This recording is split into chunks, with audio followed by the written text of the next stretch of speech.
Students, আমি Nitish sir জ্ঞানজ্যোতি coaching সেন্টারের পক্ষ থেকে তোমাদের প্রত্যেককে জানাই স্বাগত। তো স্টুডেন্টস, আজকে আমি তোমাদের সঙ্গে যে বিষয়টি নিয়ে আলোচনা করব সেটা হচ্ছে ভিএসসি আন্ডারস্ট্যান্ডিং ইন্ডিয়া। কেমন? ভিএসসি আন্ডারস্ট্যান্ডিং ইন্ডিয়ার ইকোনমিক্স পার্ট থেকে তোমাদের দেখবে যে সিলেবাস যে রয়েছে সেই সিলেবাসের মধ্যে আমরা দেখেছি যে সমস্ত টপিকগুলো রয়েছে, যেমন ইকোনমিক্সের মধ্যে unit number 5 mixed economy planning commission, তোমার হচ্ছে লিবারালাইজেশন, তোমার হচ্ছে আফটার 1991, ঠিক আছে, লিবারালাইজেশন আফটার 1991 মানে এখানে মিশ্র অর্থনীতি, প্ল্যানিং কমিশন মানে পরিকল্পনা কমিশন, এবং হচ্ছে লিবারালাইজেশন আফটার 1991 মানে 1991 সালের পরবর্তীকালে যে উদারীকরণ যে আছে, অর্থনৈতিক উদারীকরণ, সেই বিষয়ে তোমাদের কিন্তু পড়তে হচ্ছে। তো স্টুডেন্টস, ক্লাসটি শুরু করার পূর্বে প্রতিদিনকার মতো আজকেও আমি তোমাদের বলবো, যারা এখনো পর্যন্ত আমাদের ইউটিউব চ্যানেলটিকে সাবস্ক্রাইব করনি তারা অবশ্যই চ্যানেলটিকে সাবস্ক্রাইব করে পাশে থাকা বেল আইকন অল প্রেস করে দাও, যাতে নেক্সট টাইম থেকে কোনো ভিডিও আপলোড করলে তার নোটিফিকেশন তুমি সবার আগে পেতে পারো। এছাড়া ডেসক্রিপশন বক্সে আমাদের নাম্বার দেওয়া আছে 6295916282 নাম্বার, সেখানে তোমরা কল করতে পারো। কল করে তোমাদের রেজিস্ট্রেশন তোমরা আমাদের সেন্টারে করতে পারো এবং তোমরা সম্পূর্ণ নোটস পত্র যাবতীয় জিনিস পেয়ে যাচ্ছ মাত্র 999 রুপিসে। তো স্টুডেন্টস, দেরি না করে আজই যোগাযোগ করো আমাদের সেন্টারে। তো তোমাদের ইকোনমিক্সের 3টা পার্ট রয়েছে, সেই 3টা পার্টের মধ্যে আমি আজকে প্ল্যানিং কমিশনটা শুরু করব, মানে পরিকল্পনা কমিশন। এবারে এই পরিকল্পনা কমিশনটা তোমাদের ক্লাস নেব আমি 3টে পার্টের উপরে বেস করে। কেমন? 3টে পার্ট, পার্ট 1, পার্ট 2, পার্ট 3। আজকে প্রথম দিনের ক্লাস, আশা করি ক্লাসটা ভালো লাগবে। ধৈর্য ধরে শেষ অবধি শুনবে, অনেক কিছু জানতে পারবে আজকের এই ক্লাসটিতে। দেখো, আমরা প্রত্যেকেই জানি যে 1947 সালের 15ই আগস্ট আমাদের ভারতবর্ষ স্বাধীন হয়েছিল এবং 14ই আগস্ট কি স্বাধীন হয়েছিল? পাকিস্তান।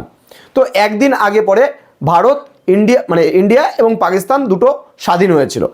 কিন্তু ভারত কিন্তু যখন স্বাধীন হলো, স্বাধীনতার পরে কিন্তু কোনো ধর্মের ভিত্তিতে ভারত কিন্তু ভাগ হয়নি, কিন্তু পাকিস্তান কিন্তু কি হলো? ধর্মের ভিত্তিতে ভাগ হলো, অর্থাৎ ইসলাম রাষ্ট্র হিসাবে আত্মপ্রকাশ করলো পাকিস্তান, কিন্তু ভারত একটা ধর্মনিরপেক্ষ রাষ্ট্র হিসাবে কিন্তু আত্মপ্রকাশ করেছিল, এটা আমরা প্রত্যেকেই জানি।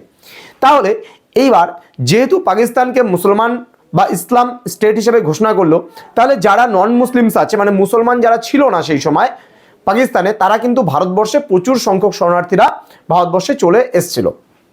কিন্তু সেই সংখ্যায় কিন্তু ভারত থেকে পাকিস্তানে কিন্তু তত লোক সংখ্যা যায়নি।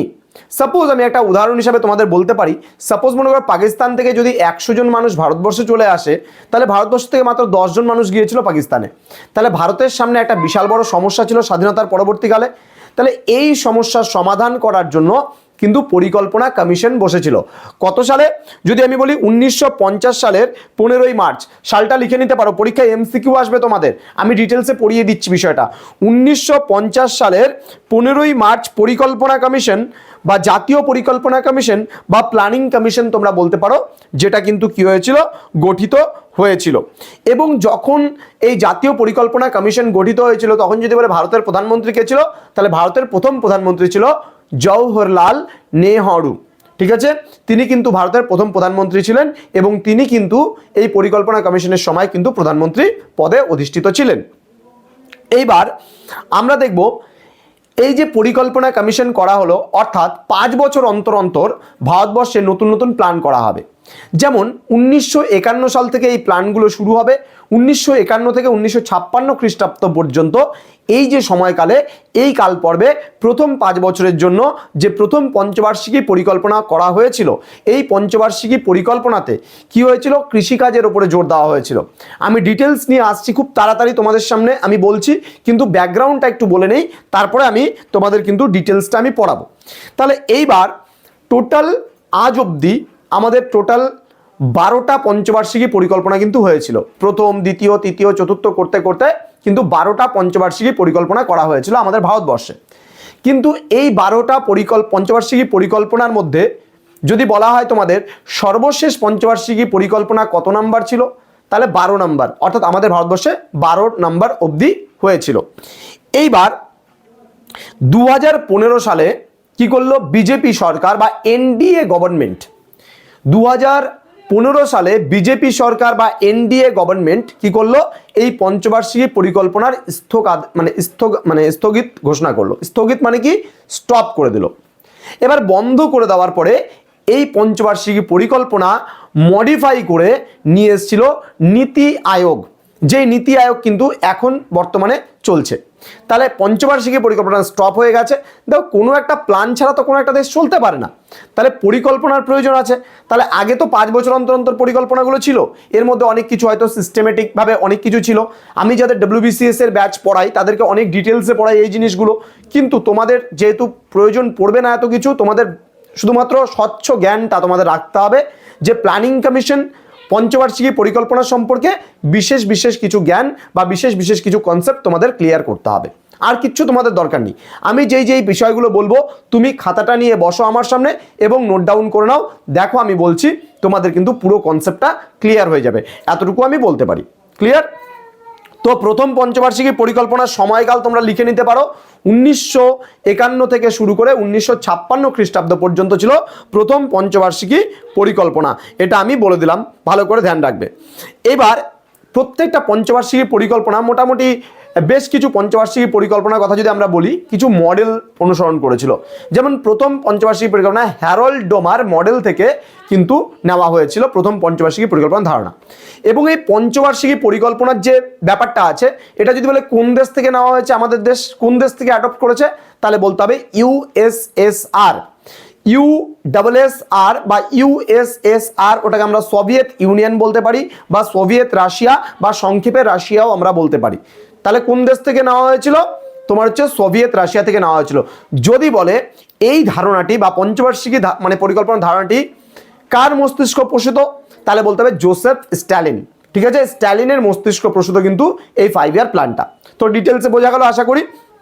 তাহলে প্রথম পঞ্চবার্ষিকী পরিকল্পনা 1951 থেকে 1956 খ্রিস্টাব্দ পর্যন্ত। গত বছর কিন্তু তোমাদের দ্বিতীয় পঞ্চবার্ষিকী পরিকল্পনার সময়কালটি এসেছিল, কিন্তু এই বছর তোমাদের প্রথম পঞ্চবার্ষিকী পরিকল্পনা কবে শুরু হয়েছিল যদি বলে, তাহলে বলবে 1951। আর যদি বলে সময়কাল কত ছিল, তাহলে বলতে হবে 1951 থেকে 1956 খ্রিস্টাব্দ পর্যন্ত। এই যে সময়কালটা রয়েছে সেখানে কিন্তু প্রথম পঞ্চবার্ষিকী পরিকল্পনা 5 বছরের জন্য করা হয়েছিল। পঞ্চবার্ষিকী কথাটার মধ্যেই লুকিয়ে আছে, পঞ্চবার্ষিকী মানে কি 5 ইয়ার প্ল্যান, অর্থাৎ 5 বছরের জন্য যে পরিকল্পনা তাকে বলা হয়েছে পঞ্চবার্ষিকী পরিকল্পনা। বোঝা গেল? ক্লিয়ার? আচ্ছা, এবার তাহলে কোন মডেল অনুসরণ করা হয়েছিল? Harold Domar model. ঠিক আছে। তাহলে এবার এইখানে কি করা হয়েছিল, লক্ষ্য কি ছিল? কৃষিকাজের অগ্রগতি ঘটানো। তাহলে প্রথম পঞ্চবার্ষিকী পরিকল্পনায় কৃষিকাজের অগ্রগতি ঘটানোর জন্যই কিন্তু প্রথম পঞ্চবার্ষিকী পরিকল্পনাটা করা হয়েছিল বা গৃহীত হয়েছিল। এবার এখানে একটা টার্গেট ছিল যে আমাদের কত পার্সেন্ট একটা ডেভেলপমেন্ট করতে হবে কৃষিকাজ, এটা ছিল 2.1% ডেভেলপমেন্ট করার কথা চিন্তা ভাবনা হয়েছিল, কিন্তু অ্যাচিভড হয়েছিল 3.6%। ওকে, তাহলে আমরা প্রথম পঞ্চবার্ষিকী পরিকল্পনাকে আমরা সাফল্য বলতে পারি। তার কারণ কেন সাফল্য বলবো? তার কারণ প্রথম পঞ্চবার্ষিকী পরিকল্পনা যে উদ্দেশ্য নিয়ে করা হয়েছিল সেই উদ্দেশ্য কিন্তু সফল হয়েছিল, কারণ আমার টার্গেট ছিল 2.1%, আমি অ্যাচিভ করেছি 3.6%। অর্থাৎ আমাদের দেশ কিন্তু কৃষিজ উৎপাদনে 3.6% কিন্তু গ্রো করেছে। 2.1% গ্রো করার কথা ছিল, কিন্তু সেখানে অনেক বেশি হয়েছে, যার জন্য আমরা এটা সাকসেসফুল প্ল্যান বলতে পারি। এবার এখানে কিছু বেসিক ইনফরমেশন আমাদের জানতে হবে। যেমন প্রথম পঞ্চবার্ষিকী পরিকল্পনার মধ্যেই CDP, মানে CDP এর পুরো নাম কি? Community development program. এটা কবে হয়েছিল? 1952। ভেরি ইম্পর্টেন্ট, তোমাদের বলতে পারে যে full form, what is the full form of CDP, অর্থাৎ CDP এর পুরো নাম কি? তাহলে বলতে হবে কমিউনিটি ডেভেলপমেন্ট প্রোগ্রাম। তোমরা লিখে নিতে পারো কত সালে এটা হয়েছিল? 1952। ক্লিয়ার? তাহলে প্রথম পঞ্চবার্ষিকী পরিকল্পনা থেকে তোমাদের আর কিচ্ছু জানার প্রয়োজন নেই। এবার লিখতে হবে তোমাদের দ্বিতীয় পঞ্চবার্ষিকী পরিকল্পনা। তাহলে 56তে তো শেষ হলো, তাহলে 56 থেকে আবার শুরু হলো দ্বিতীয় পঞ্চবার্ষিকী পরিকল্পনা। তাহলে 56 থেকে শুরু করে 61 পর্যন্ত, 1961 সাল পর্যন্ত কিন্তু চললো দ্বিতীয় পঞ্চবার্ষিকী পরিকল্পনা। এবারে দ্বিতীয় পঞ্চবার্ষিকী পরিকল্পনা যার মডেলটাকে অনুসরণ করা হয়েছিল সেটা হচ্ছে প্রশান্ত চন্দ্র মহলান 20, যার জন্য এটাকে মহলান 20 মডেলও বলা হয়। বোঝা গেল? তাহলে যদি বলে দ্বিতীয় পঞ্চবার্ষিকী পরিকল্পনা কার মডেল থেকে নেওয়া হয়েছিল, তাহলে বলতে হবে প্রশান্ত চন্দ্র মহলান 20 বা সংক্ষেপে তোমরা মহলান 20 মডেলও বলতে পারো। এবার এখানে টার্গেট ছিল 4.5%, কিন্তু অ্যাচিভড হয়েছে 4.27%। মানে এটাকে পুরোপুরি ব্যর্থ বলা যাবে না, কারণ যতটা ভেবেছিল ততটা হয়তো আশানুরূপ হয়নি, তবে স্যাটিসফাই। ঠিক আছে? তবে স্যাটিসফাই। ওরা ভেবেছিল 4.5% গ্রো করবে, কিন্তু সেখানে টার্গেট যেটা ছিল সেটা মিস হয়ে গেছে। 4.27 মানে 4.3 আমরা ধরতে পারি, 4.5 ছিল 4.3 অ্যাচিভ হয়ে গেছে, অর্থাৎ খুব একটা বেশি কিন্তু ক্ষতি হয়নি, বা সাফল্য আমরা বলতে পারি, মোটামুটি সাফল্য। ওকে, এবার এখানে কি করা হয়েছিল, লক্ষ্য কি ছিল, তাহলে যে দ্বিতীয় পঞ্চবার্ষিকী পরিকল্পনার লক্ষ্য ছিল, কারণ প্রথম পঞ্চবার্ষিকী পরিকল্পনার টার্গেট ছিল যে আমাদের এগ্রিকালচারের উপরে, এগ্রিকালচারাল যে ডেভেলপমেন্ট আছে বা এগ্রিকালচারাল যে তোমার হচ্ছে মানে কৃষিকাজের যে উন্নতি, সেই উন্নতির কথা চিন্তা ভাবনা করা হয়েছিল। দ্বিতীয় পঞ্চবার্ষিকী পরিকল্পনায় কিন্তু ইন্ডাস্ট্রির উপরে ফোকাস করা হয়েছিল, অর্থাৎ শিল্পের উপরে ফোকাস করা হয়েছিল, যে শিল্প মানে কলকারখানা থেকে শুরু করে মানে লৌহ ইস্পাত শিল্প থেকে শুরু করে প্রত্যেকটা শিল্পের ক্ষেত্রে ভারী শিল্পগুলো গড়ে ওঠার কথা ভাবনা চিন্তা হয়েছিল, এবং সেখান থেকে অনেক ডেভেলপমেন্ট করার কথা ভাবা হয়েছিল। ওকে, আচ্ছা, তো এখান থেকে আর আমাদের সেরকম কিছু প্রয়োজন নেই, ঠিক আছে। এবার আমরা চলে আসবো থার্ড, তোমার হচ্ছে মানে তৃতীয় পঞ্চবার্ষিকী পরিকল্পনা। তার তৃতীয় পঞ্চবার্ষিকী পরিকল্পনা কি, এবার তৃতীয় পঞ্চবার্ষিকী পরিকল্পনা দ্বিতীয়টা শেষ হলো 1961-তে, তাহলে 61 থেকে 65 পর্যন্ত, তাহলে চললো, সরি 66 পর্যন্ত, 61 থেকে 66 পর্যন্ত, 1966 পর্যন্ত কিন্তু তৃতীয় পঞ্চবার্ষিকী পরিকল্পনা। এবার এই তৃতীয় পঞ্চবার্ষিকী পরিকল্পনার টার্গেট ছিল 5.6%, ও সরি মডেলটা বলা হলো না, তৃতীয় পঞ্চবার্ষিকী পরিকল্পনার মডেলটা তোমরা লিখে নিতে পারো গাডগিল মডেল। ওকে, লিখে নিতে পারো গাডগিল মডেল। তাহলে তৃতীয় পঞ্চবার্ষিকী পরিকল্পনা যে মডেল থেকে গৃহীত হয়েছিল সেটা ছিল গাডগিল মডেল। এত ডিটেলসে অ্যাটলিস্ট তোমার ভিএসসি আন্ডারস্ট্যান্ডিং ইন্ডিয়া তোমাকে এত ডিটেলসে কেউ পড়াবে না। অ্যাটলিস্ট কেন বলছি আমি, কারণ তোমাদের এত কিছু জ্ঞান কিন্তু বা এত কিছু বিষয় সম্পর্কে জানানো কিন্তু তোমাদের জানাবে না। হালকার উপর দিয়ে হয়তো তোমাদের প্ল্যানিং কমিশনটা কি হালকার উপর দিয়ে বুঝিয়ে দিল, বাস শেষ। কিন্তু এত ডিটেলসটা আমি এই কারণেই পড়াতে পারছি যে আমি যেহেতু WBCS এর স্টুডেন্টদের পড়াই, সেহেতু আমি জিওগ্রাফির ক্ষেত্রে বলো, ফিজিক্যাল ফিচার্স অফ আমাদের ইন্ডিয়া থেকে শুরু করে প্রতিটা টপিক, তোমাদের যে ভিএসসি আন্ডারস্ট্যান্ডিং ইন্ডিয়া আছে, ইন্ডিয়াকে জানো, অর্থাৎ WBCS বা ইউপিএসসির ক্ষেত্রে এই সিলেবাসটা কিন্তু মূল সিলেবাস, এটা সবাই পড়াতে পারবে না এই টপিকটা। কারণ একজন স্যার হয়তো হিস্ট্রিতে পারদর্শী, সে হয়তো জিওগ্রাফিতে পারদর্শী নয়, আবার হয়তো কেউ জিওগ্রাফিতে পারদর্শী, কেউ হয়তো ইকোনমিক্সে পারদর্শী নয়, কেউ হয়তো ইকোনমিক্সে পারদর্শী, সে পলিটিক্যাল সায়েন্সে পারদর্শী নয়। তাহলে একজন টিচারের পক্ষে কিন্তু পুরো পাঠটা পড়ানোটা অতটা ইজিলি নয় বিষয়টা, ঠিক আছে। কারণ স্টুডেন্টরা যখন বলে তখন তাদের মুখ থেকেই শোনা হয়, কারণ আমি তো বিভিন্ন কলেজের ছাত্রছাত্রীদের পড়াই এবং অনলাইন যখন ক্লাস নেই তখনই তাদের মুখ থেকে শোনা যায়, স্যার আমাদের এখন তো কলেজে ভিএসসি আন্ডারস্ট্যান্ডিং শুরুই হলো না। অনেকের কলেজের এটা মানে সমস্যা। তাহলে আজকে ভিএসসি আন্ডারস্ট্যান্ডিং ইন্ডিয়া করা হয়েছে সিলেবাসটা, তাহলে তোমাকে পড়াতে হবে। কিছু কিছু কলেজে ক্লাস হচ্ছে, কিছু কিছু কলেজে খবর পাচ্ছি ক্লাসই হচ্ছে না বলে, বিএসসি আন্ডারস্ট্যান্ডিং ইন্ডিয়ার ভালো ভালো স্টুডেন্টরা আমায় বলছে। তো যাই হোক, পড়াবে নিশ্চয়ই, স্যারেরা চেষ্টা করবে যে 2-3 জন বা 4 জন স্যার দিয়েও যদি কভার আপ করানোর, তাহলে অবশ্যই তারা পড়াবেন, চেষ্টা করবে তোমাদের পড়াতে। তবুও যারা অ্যাটলিস্ট সেই জায়গাটায় তারা পাচ্ছ না, হয়তো সরকারি কলেজগুলোতে যেভাবে পাচ্ছ না, তারা আমার ইউটিউব চ্যানেল ফলো করো, সেখানে আমি তোমাদেরকে পুরো টপিকটা সুন্দরভাবে পড়িয়ে দেবো, গুছিয়ে পড়িয়ে দেবো, যেন তোমরা পরীক্ষায় খুব সুন্দরভাবে কমন পেতে পারো। ক্লিয়ার? আমিও নকশালবাড়ি কলেজের প্রফেসর ছিলাম, কিন্তু এখন বর্তমানে আমি জ্ঞানজ্যোতি কোচিং সেন্টার ওনার, এবং আমার সেন্টারে কিন্তু আরও টিচাররা পড়াচ্ছে, তোমরা দেখতে পাচ্ছ সেটা। ক্লিয়ার? আচ্ছা, অ্যাজ এ বুক রাইটারও আমি যেটা বই লিখি, তোমরা জানো সেটা, হিস্ট্রি বই লিখি আমি। আচ্ছা, নেক্সট হচ্ছে, তাহলে বলে দিলাম আমি গাডগিল মডেল। ক্লিয়ার?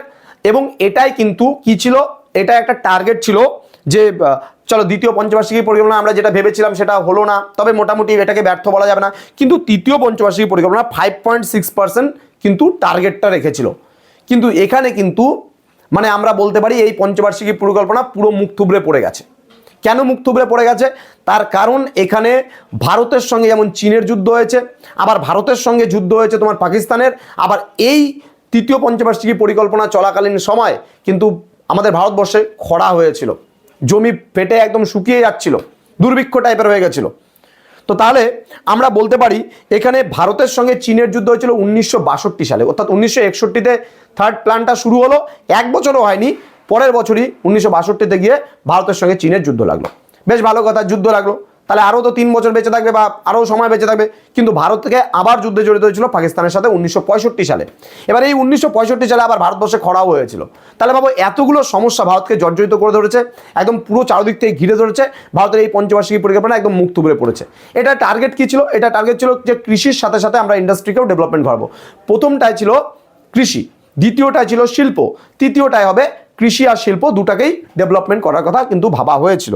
এখানে খুব ইম্পর্টেন্ট একটা আছে, প্রথম পঞ্চায়েতি ইলেকশন যদি বলে কোন পঞ্চবার্ষিকী পরিকল্পনার সময় করা হয়েছিল, তাহলে বলতে হবে তৃতীয় পঞ্চবার্ষিকী পরিকল্পনা। আবারও বলছি, প্রথম পঞ্চায়েতি ইলেকশন কোন পঞ্চবার্ষিকী পরিকল্পনার সময়কালে করা হয়েছিল, তাহলে বলতে হবে তৃতীয় পঞ্চবার্ষিকী পরিকল্পনা। এখানে কিন্তু আমি বলে দিলাম, প্রত্যেকটা মনে রাখবা যে কোন পঞ্চবার্ষিকী পরিকল্পনার সময় ভারতকে দুটো যুদ্ধে একসঙ্গে অবতীর্ণ হতে হয়েছিল, তাহলে তৃতীয় পঞ্চবার্ষিকী পরিকল্পনা সেটা কিন্তু অবশ্যই মনে রাখবে। ভারতের সঙ্গে চীনের প্রথমে যুদ্ধ হয়েছিল 1962-তে, দেন 1965-তে ভারতের সঙ্গে পাকিস্তানেরও যুদ্ধ হয়েছিল, আবার এই বছরই খরা হয়েছিল।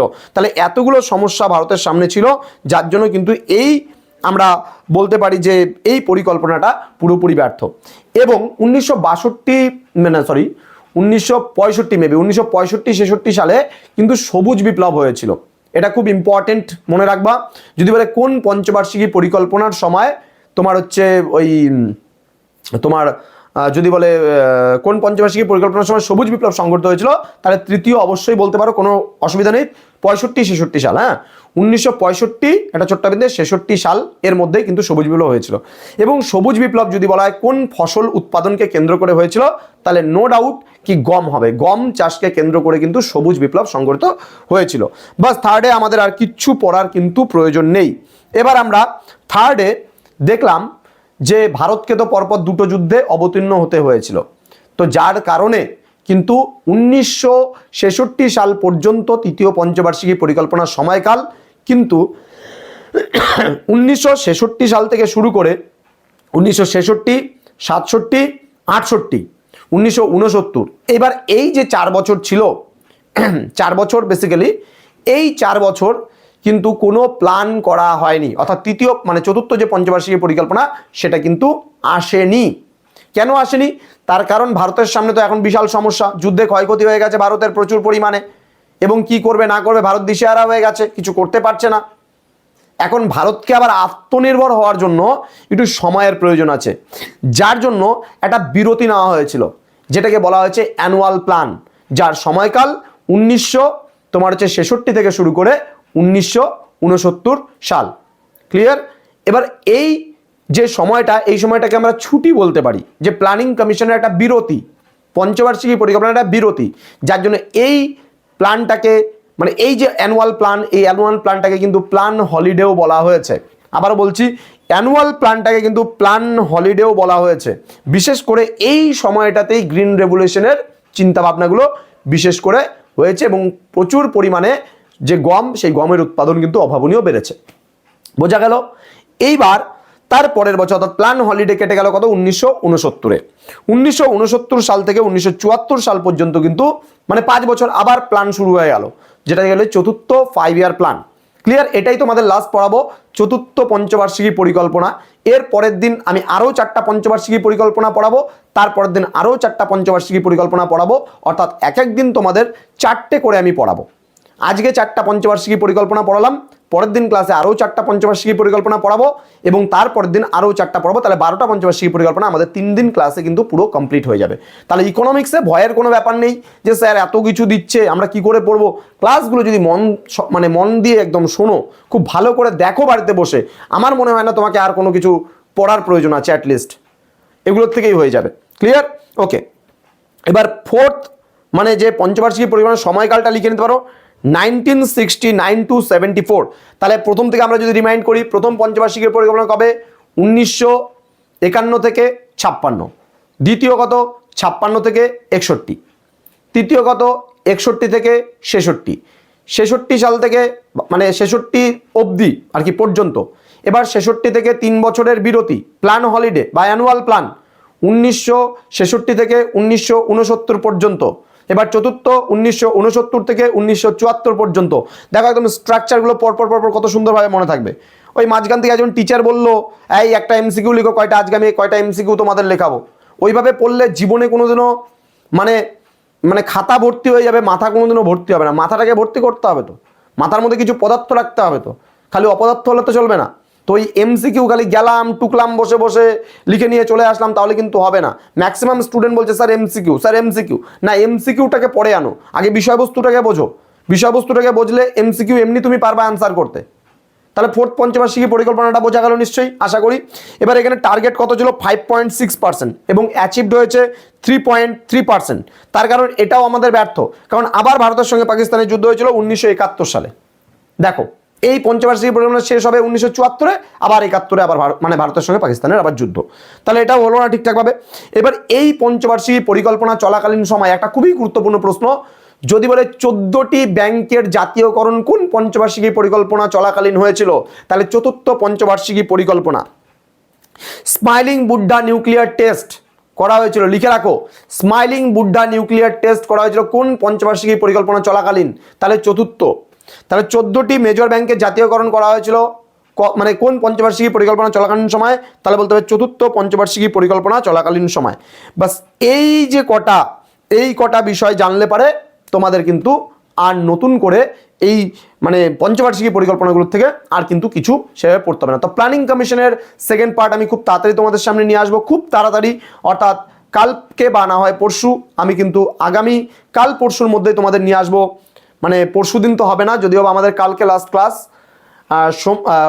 মানে বুধবারে তোমরা কোনো ক্লাস পাবে না এবং বৃহস্পতিবারেও কোনো ক্লাস পাবে না। তার কারণ হচ্ছে সরস্বতী পুজো, দুদিন ছুটি থাকবে এবং দুদিন তোমরা আশা করছি যে পড়াশোনা সংক্রান্ত কোনো ভিডিও পাবে না, অন্য ভিডিও পেতে পারো। তার কারণ আমাদের যে সেন্টারে কনস্ট্রাকশন চলছে, সেই কনস্ট্রাকশনের কাজ কিন্তু তোমাদের অবশ্যই দেখাবো বলেছিলাম, কথা দিয়েছিলাম যে আমাদের সেন্টার নির্মাণ চলছে এবং তোমাদের যে অনলাইন যে মানে তোমরা ফান্ড আমাদের জমা দিচ্ছ, মাত্র 999 রুপিসের কোর্স ফির বিনিময়ে তোমরা যে আমাদের কাছে পড়ছো, আমরা নতুন সেন্টার স্টাবলিশ করছি, খুব সুন্দর সেন্টার হবে, একদম অডিও ভিজুয়াল, একদম স্মার্ট ক্লাসরুম রেডি হচ্ছে আমাদের। তোমরা পাশে থেকো, সঙ্গে থেকো, আমি চেষ্টা করব তোমাদেরকে আরও প্রপার ওয়েতে আরও ভালো টিচারদের দ্বারা এডুকেশনটাকে দেওয়ার, তোমাদের প্রত্যেকের কাছে পৌঁছে যাবো এবং তোমাদেরকে কথা দিচ্ছি যে তোমাদের কিন্তু ক্লাসগুলোকে সত্যিই খুব ভালো লাগবে, আকর্ষণীয় করে তুলবো, আরও অ্যাট্রাকটিভ করে তুলবো তোমাদের কাছে, যেন ক্লাসগুলোকে আরও বেশি তোমরা ভালোবাসতে পারো, আরও বেশি তোমাদের ভালো লাগে। তোমাদের কি পাওনা আছে, কি চাওয়ার আছে, কি জানতে চাও, আমাদের কমেন্ট বক্সে কমেন্ট করে জানাও যে স্যার এই সাবজেক্টের ক্লাসটা যদি একটু নিয়ে আসতেন খুব ভালো হতো। এবং তোমরাও আমাদের সেন্টারে রেজিস্ট্রেশন করো, তোমরা অনলাইনে আমাদের কাছে পড়ো, নোটসপত্র নিয়ে ভালো মতো রেজাল্ট করো, জীবনে মানুষের মতো মানুষ হও, কারণ আমাদের একটাই উদ্দেশ্য, তোমাদের উজ্জ্বল ভবিষ্যৎ গড়ে তুলব। তো স্টুডেন্টস, দেখা হচ্ছে পরবর্তী ক্লাসে, তোমরা প্রত্যেকেই ভালো থেকো, সুস্থ থেকো।